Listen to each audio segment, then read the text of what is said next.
Kamusta mga tol? Nadaya daw ang New York Knicks sa Game 3 mga tol. Sabi ni Coach Mike Brown na kampi daw ang referee sa Spurs. Ang dami binigay na free throws eh. Totoo ba talaga yan o hindi lang matanggap ang pagkatalo ha? Bay, tirahin na natin yan. Pero bago yan, at tsara muna tayo. Focus na sa goal. Okay, game. Panalo na nga yung Spurs sa Game 3 laban sa New York Knicks at dikit talaga yung laban mga tol, no? Apat lang ang lamang ng Spurs ha, 115-111. Actually, mas marami pa na-shoot ang New York Knicks kaysa sa Spurs. 40 out of 88 sa field goals sa New York Knicks, 39 out of 84 lang ang Spurs. Mas marami rin 3 points sa New York Knicks, 13 out of 37 sila, 12 out of 34 lang ang Spurs. Eh bakit panalo pa rin yung Spurs? Eh kasi nga, sa free throws bumawi eh. Ang Knicks 18 out of 22 lang, samantalang Spurs 25 out of 32. Lamang na 10 free throw attempts ang Spurs kasi sa Knicks. At yung matindi dyan, nirereklamo ni Coach Mike Brown sa second half kasi 24 na free throw attempts ang Spurs. Ang dami, samantalang ang Knicks 8 lang, konti lang eh. So eto ngayon si Coach Mike Brown sa interview, sabi niya rito ha, I never thought I'd see that in an NBA Finals and see a team get 24 free throw attempts in the second half to another team's 8. Ibig sabihin niya mga to, sobrang laki daw ng pagkakaiba sa free throws sa second half eh. O ito, papakita ko sa inyo ha, lahat to mga to, lahat ng force na tinawag sa New York Knicks at kung tama ba yung tawag na yun o hindi. O ito yung una mga tol, first quarter, dalawa kaagad daw po si Miguel Bridges out on water. Ayun yung una tinamaan niya sa likod. So syempre good call talaga yung ganyan, foul talaga yung ganyan, di ba? At di naman siya nireklamo, alam niya talaga foul talaga siya eh. Eto naman yung pangalawa, hawak-hawak niya sa brasos ni Aaron Foxboy. No, kitang-kita. Kaya hindi makakat at hindi na salon ni Aaron Foxboy yung bola. Foul talaga yan, di ba? Wala na naman reklamo, good call na naman yan ha. Pangatlo, ito naman, hinahawakan ni Castillo yung buhangin, yung anak ni Lebron, inalis niya pagkakahawak sa kanya, good no call yan ha. So dyan pala mga tol, kapag ganyan, nakatingin na talaga agad ang referee kapag ganyan eh. At halata talagang ginawa niyang pagsalya kay Castillo yung buhangin, ayan no, may konting acting niya mga tol, pero offensive foul talaga yan kasi sinagasaan niya yung pwesto ni Castillo yung buhangin, doon talaga papunta yung takbo niya, diba? Good call na naman yan. Pang-apat, etong salaksak na yung bayaman, tinawagan ng foul ng kalbong referee na naman ha. Tingnan nyo ang angle niya dyan mga tol. Kapag tinignan natin mabuti, napikian si OG Anunoby, napatalon siya, pero yung braso niya, ayan, nakapayong kay Wembayaman eh. Kaya tuloy, pag angat ni Wembayaman, tinamaan yung braso, diba? At kitang-kita talaga yan, nung kalbong referee, si angle niya, kitang-kita. Kaya good call na naman yan. Tapos ito naman, pagka-shoot ni Joshua Evangelista, gusto pa niyang kunin yung uli yung bola. Bawal nga actually yung ganyan eh, no? Eh, parating si Corneto, ilalabas niya yung bola. Ayan, nagkabunggo tuloy silang dalawa. At na-technical pa nga dyan si Joshua Evangelista. Kasi ayan, tinulak niya si Corneto, diba? Good call na naman, technical talaga yan. Actually, mabait pa nga yung referee dyan sa New York Knicks, mga tol eh. Kasi, nagpuntahan doon sa lugar na yon yung bench ng Knicks, diba? Tingnan nyo to mga tol, ito ang sabi dyan ha. Even if the player has peaceful intentions or simply steps onto the court kapag merong altercation, bawal yun eh. Ang only exception dyan, yung head coach tsaka mga assistant coaches lang, yung pwede maging peacemakers. So yung ginawa na yan ng tatlong players sa New York Knicks na yan mga tol, na umawat sila dyan, bawal din talaga yan. Pwede sila technical o kaya masuspend dyan eh. Ang isa pang medyo mainit din sa first quarter mga tol, eto, tinulak na yung Wembayaman sa may ulo, yung anak ni Lebron, diba? Tapos nagalit yung anak ni Lebron, tumatawa pa si Wembayaman eh Walang pito referee dyan mga tol ha. Kapag tinignan natin mabuti sa umpisa pa lang, kaya tingnan mo hinahatak talaga ng kaliwang kamay ng anak ni Lebron yung jersey ni Wembayaman, ang lakas eh nakatago lang kaya hindi talaga nakikita eh. Kaya yan, nung tinulak siya ng Wembayaman, nabitawan niya yung jersey eh. Yan mga tol, pwede talaga tawagan ng technical na referee yan ha. Pero ang tamang tawag talaga dyan mga tol, double foul dapat dyan. So yun, 4 na fouls at isang technical tinawag sa New York Knicks sa first quarter ha. 1 out of 3 lang sa free throw sa Spurs mga tol. Samantalang 5 fouls naman tinawag sa Spurs, 4 out of 6 sa free throw New York Knicks sa first quarter. Hoy, like mo ayop ka, ano na? Dinadaya na nga daw yung New York Knicks, di ka pa rin magla-like? Mag-like ka na! Second quarter, sumalaksak si Castillo buhangin. Sinundutan ni Labada. Ayo, proto ka dyan, tol. Foul talaga yan. Good call yan. Sabit sa braso eh. Umamin pa kasi Labada na foul talaga siya eh. O ito, pangalawa naman, pwestuhan to. Diyan pa lang sa bunggo ni Max Alvarado kayong Bayaman. Tingnan mo mga tol, napakalakas yan. Foul na dapat yung ganyan eh. Tapos tingnan nyo yung kaliwang braso ni Pusakat mga tol. Iniipit talaga niya yung braso ng Bayaman, diba? At yan malamang yung nakita na referee na nasa ilalim. Kaya siya pumito. Good call na naman yan. Pangatlo sa second quarter, eto, pumeke si Castillo yung buhangin. Ayan, napatalon si Pusakat, diba? Nabagsakan sa likod si Castillo yung buhangin. Siyempre, foul kagad yan. Good call talaga yan, diba? Kahit nga si Pusakat, alam niya, foul talaga siya eh. Pang-apat naman, second quarter, eto, napaswitch si OG Anunoby kay Wembayaman. Biglang pumisi si Wembayaman. Ayan, no? Ayun, sa pool yung balikan ni OG Anunoby tsaka yung braso niya sa sikmura ni Wembayaman. Kita-kita talaga ng referee yan eh. Kahit sa actual speed, tingnan niyo yung pwesto ni OG Anunoby after ng bunggo, Kita niya, natalo talaga siya sa pwesto, diba? At nabago pa nga yung pwesto niya dahil sa bunggo, kaya malakas talaga yung bunggo na yun eh. Kaya madaling makita talaga yung ganyang foul. Ang mali lang na referee rito mga tol, inantay niya muna sa mablay yung tira bago siya pumito, kaya late call talaga to. So 4 na fouls lang ang tinawag sa Knicks sa second quarter mga tol ha. Ang konti lang yan na. Samantalang 6 na fouls naman ang tinawag sa Spurs. 5 free throws ang nakuha ng Spurs, 8 naman para sa New York Knicks. Tapos third quarter, eto na, 7 fouls ang tinawag sa Knicks ha. Eto yung una, nag-close yung anak ni Lebron kay KG Canaleta. Tapos yung paa niya, ayan, natapakan ni KG Canaleta oh. Tinawagan pa ng technical foul yan mga tol ha. Actually mga tol, ni-review pa nga ng referee yan at ayun, tsaka nila binigyan ng technical foul. Mahigpit talaga ang NBA sa ganyan mga tol. Para maiwasan yung style na ginagawa ng Sasha Pachulia dati kay Android number 2 na-injured tuloy, di ba? Tama lang, technical foul talaga yan kasi landing spot talaga yun eh.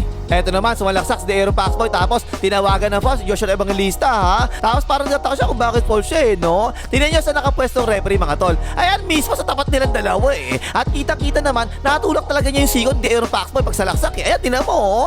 Sa tapat pa mismo ng referee yan. Eh, di foul ka talaga, kita-kita yan eh. Good call na naman yan. Pangatlo, eto, nakapass-break naman ang Spurs dito ha. Ipinasa agad kay Vaseline. Again, ayan ang referee, katabi nila ha. Kaliwang kamay mukhang malinis, pero yung kanang kamay may konting tulak talaga. Ayan no. Tingnan nyo ang likod ni Vaseline, kita-kita nyo, natulak talaga siya, di ba? Nakatong siya, kaya pumiti yung referee. Good call na naman yung ganyan.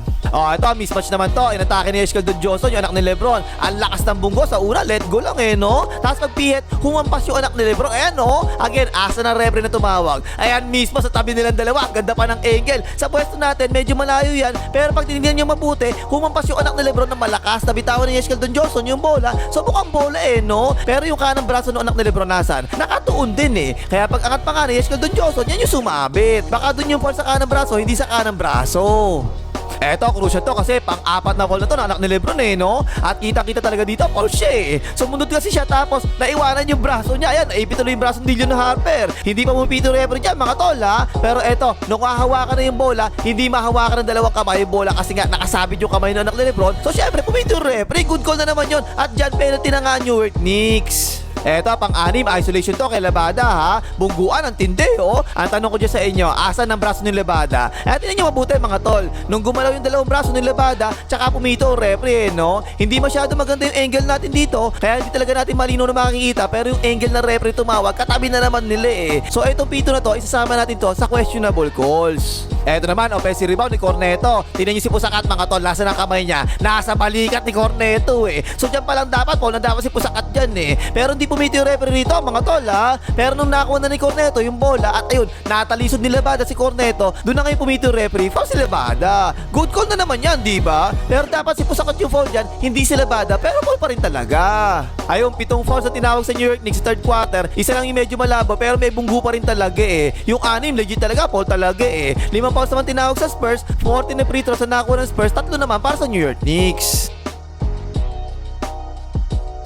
Tapos fourth quarter, eto na. Ay, alip kay Wembayaman. Hinawakan ni Pusakat. Ayun, prrrr, ka dyan, tol. Good call yan. Nakabuel si Wembayaman. Na-out of balance dahil kay Pusakat eh.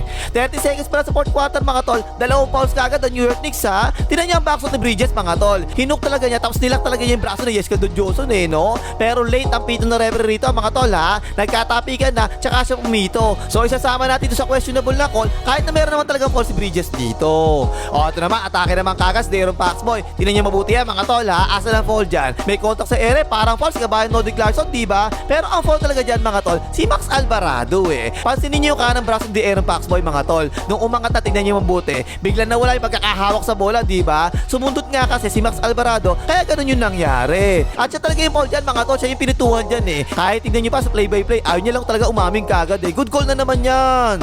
Tapos 9 minutes pa sa fourth quarter, 4 na foul na kagad ng New York Knicks. Eto, tingnan nyo oh. Nasa era si Wembayaman, bigla siya na out of balance, diba? At right away, pumito kagad ng referee. Sa angle natin, hindi mo naman talaga makakita eh. Pero yung kaliwang braso ni Labada dyan, mga tol, nag-reach talaga kay Wembayaman, diba? Ayan, tingnan mo oh, nawawala yung kaliwang braso eh. At yun malamang yung dahilan, kaya na out of balance si Wembayaman. Sabay pito na naman kagad yung referee, so good call na naman yan.